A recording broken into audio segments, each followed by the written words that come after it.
Hey YouTube, Brandon Ascari here with another awesome and insightful episode on news that's happening in the world of film. So let's dive in right away, but first don't forget, give us a huge thumbs up on this video, subscribe to the channel, hit the notification bell. It helps you know whenever we post a new episode, and it helps me get picked up in the YouTube algorithm, because why not? Sharing is caring. So let's dive in, take a look at some news in film, and see what happens. Alright, so the first article that we have here is Disney's developed movie quality face swapping technology that promises to change filmmaking. Ooh, I'm excited. Sounds, I don't know, I'm not interested. In a few short years, neural network powered automated face swaps have gone from being mildly convincing to eerily believable. But through new research from Disney, neural face swapping is poised to become a legitimate and high-quality tool for visual effects studios working on Hollywood blockbusters. I wonder why. Why not just hire people? Use actors. They're there for a reason. One of the bigger challenges of creating deep fake videos, as they've come to be known, is creating a vast database of facial images of a person. Thousands of different expressions and poses that can be swapped into a target video. The larger the database and the higher the quality of the images, the better the face swaps will turn out. Go figure, higher quality, better outcome. Ooh, who would have guessed? But the images, which are more often than not headshots of famous people, are usually pulled from sources with limited resolution. Well, wouldn't we all like to look like Brad Pitt? Even a 4K video file can yield low-res face images given how small faces often appear in the overall framing of a shot. That makes sense. So the first step to generating truly convincing deepfake videos is to start with a high-quality source. In a new paper being presented at the 2020 Eurographic Symposium on Rendering, yet another event being held online this year, go figure, high-resolution neural face swapping for visual effects.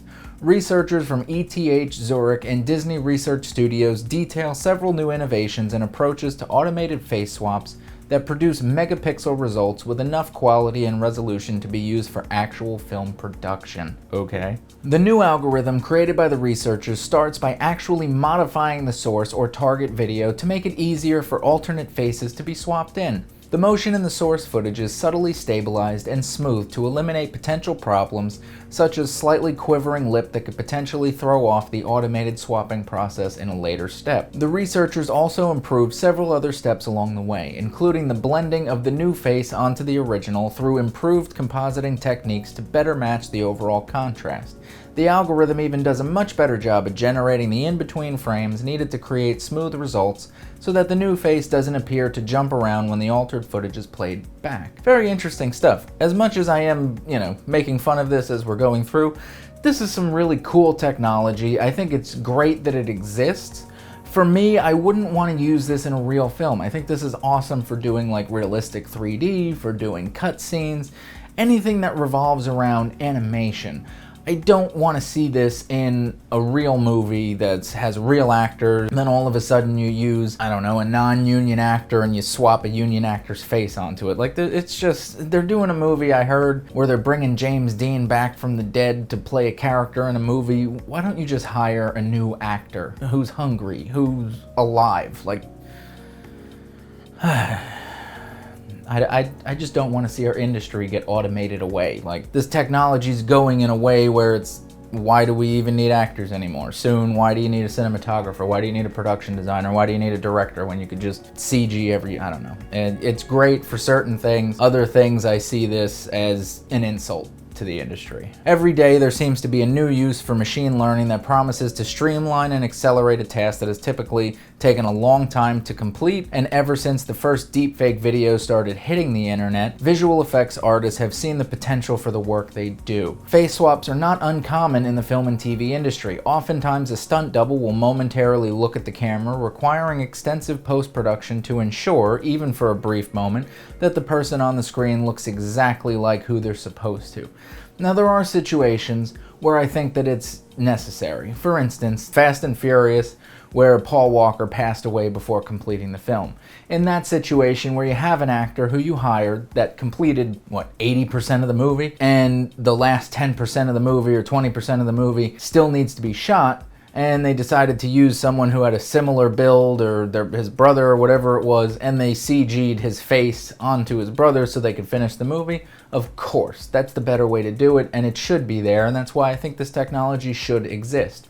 I'm just concerned that in the future it's going to start replacing people instead of just being used in worst case scenarios or in situations like I think it should be used for instance, animation and cutscenes and other things like that. So don't get me wrong where I think there is a need for it in certain situations, and I guess like this where somebody momentarily looked away from the camera, although it should have been on the director keeping an eye on the monitor to make sure that that person didn't look at the camera, or to catch it when they did and do another take. Fixing these problems can often require reshoots or a combination of clever computer graphics and compositing, which is never cheap. With this new research, existing footage from the same shoot could be used to train the algorithm, which would then fix these problems all on its own. Like I said, a director who pays attention to the monitor, who's looking at the staff and looking at the talent and saying, hey, somebody looked at the monitor. Let's do another take, don't look at the monitor. But if you didn't do that, and you're in post and you realize that happens, there's a reason why we get coverage when we're filming. We don't just shoot one angle for certain things, we get multiple coverage and different angles, different shots, and cutaways. The old expression is the cat in the window shot. Cut to the cat in the window when somebody does something wrong.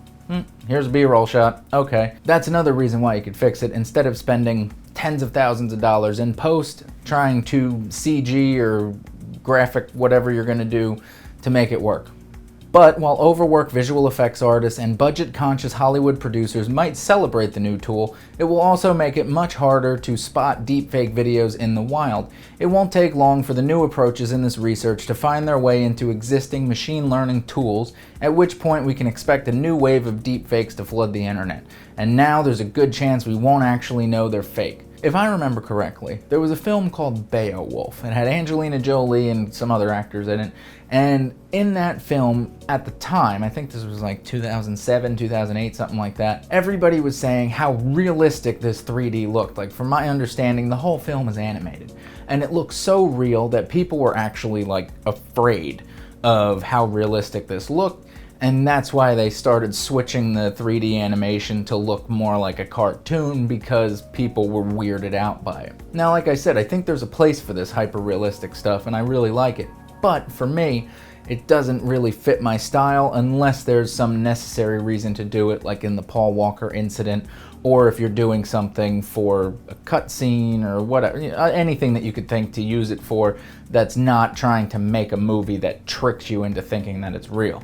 That's a little scary to me. I agree with the people who reacted to Beowulf on that, and that's just my take on it. But anyway, got another article, so let's take a look. Is it safe to shoot during coronavirus? One TV movie aimed to find out. Interesting. And this was June 17th. When Jonathan Bennett of Mean Girls and Cake Wars fame got a call about starring in a TV movie called Harvest of the Heart, he was shopping. I remember the moment the call came in because I was at Costco buying groceries and safety goggles, an N95 mask, and gloves, he said. The call was from a casting director he had worked with before, offering him a part in a movie that was about to begin filming in Oklahoma. He had to ring her back after he got home and had sanitized his phone. I was surprised that a movie was starting this early, Bennett said, but my big concern was, what are the safety precautions going to be like? As production tentatively restarts in North America, that's the question of the hour. Can it be done safely? COVID-19 was beginning to hit Michigan hard in March, when producer Danny Roth was wrapping up 3 projects in the state. Roth, the chief creative officer of Almost Never Films, and line producer John Merrer needed to find a safe location to shoot Harvest of the Heart, a made-for-TV movie Roth was also directing. The company was making it on a spec, meaning no studio was attached, for under $1 million. Dun, dun, dun. Under $1 million. God, I'd kill to have a quarter of that as my budget. They had already been circling the idea of shooting in Oklahoma, which has a tax credit, when it turned out that the state, which never implemented a stay-at-home order, seemed largely to escape the worst of the coronavirus spread. That sealed their decision. Roth and Merrer traveled to Oklahoma in early April so they could do prep for Harvest of the Heart. We came to do our own self-quarantining, Roth told Variety, and just to get on the ground for our work, Working closely with the Oklahoma Film and Music Office, they were able to do nearly everything virtually, including casting, hiring crew, and scouting locations, on top of getting the state's 37% rebate. 37% is pretty good. Maybe we should all shoot in Oklahoma. Harvest of the Heart began its 16-day shoot on May 27th. As one of the first, if not the first, live-action productions to begin filming in North America since the coronavirus pandemic brought film and television production to a sudden halt in mid-March. A representative for SAG-AFTRA confirmed that the movie, a romance starring Bennett and Alex Angelis, designed to sell in outlets such as Hallmark Channel or Lifetime, was among the first domestic productions to be approved by the Actors Union. Harvest of the Heart is using a non-union crew. It's okay, I'm non-union, please hire me. Production on the project finished Monday, and according to Roth and Merer, it successfully put into practice many of the safety protocols that have been discussed theoretically since back-to-work plans began floating around Hollywood in the early coronavirus-imposed shutdown. The cast and crew all tested negative before they were allowed to start work. Their temperatures were taken each day as soon as they arrived to the set by a medic who was the designated COVID coordinator, and everyone was required to wear a mask, even the actors, up until they began shooting the scenes. No visitors were allowed unless they could prove they had tested negative that same day, and the COVID coordinator was in charge of making sure the set was sanitary before shooting each morning and throughout the day. Basically, anything that's touched is sanitized, Merer said. This seems like a realistic way of how independent films can survive and continue production during this time. It's not too crazy where they have someone there who's trying to implement this 60-minute test and a million doctors and crazy expensive machines. This seems realistic. Make sure you get tested before the shoot.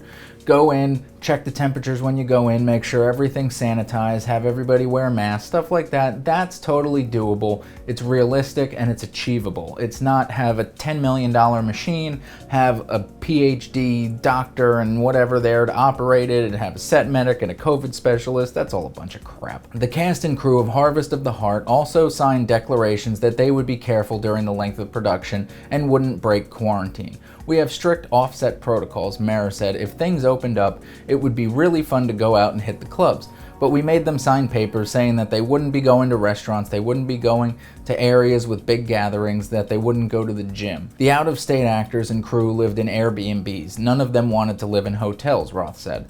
There's still foot traffic in hotels, and there are still employees of the hotel that go back to their homes. He said, we have more control with an Airbnb.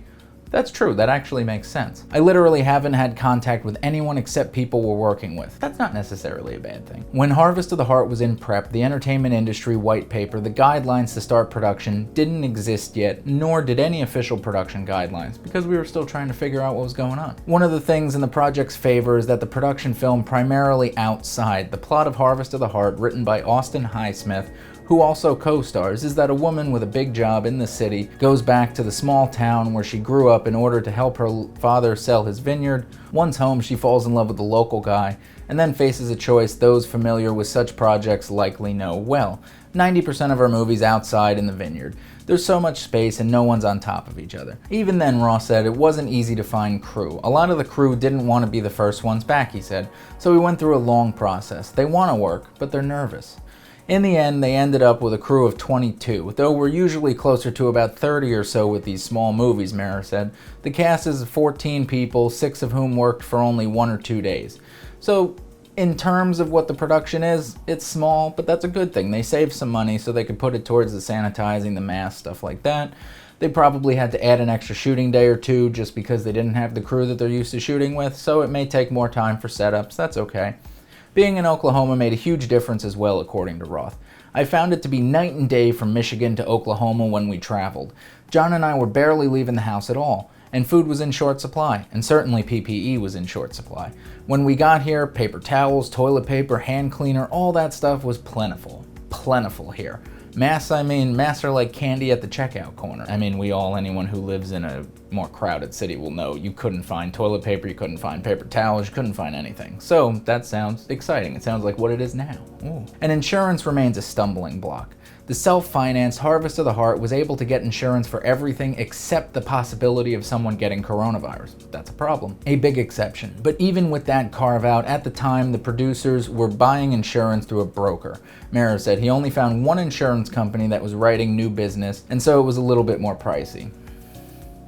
You want to shoot?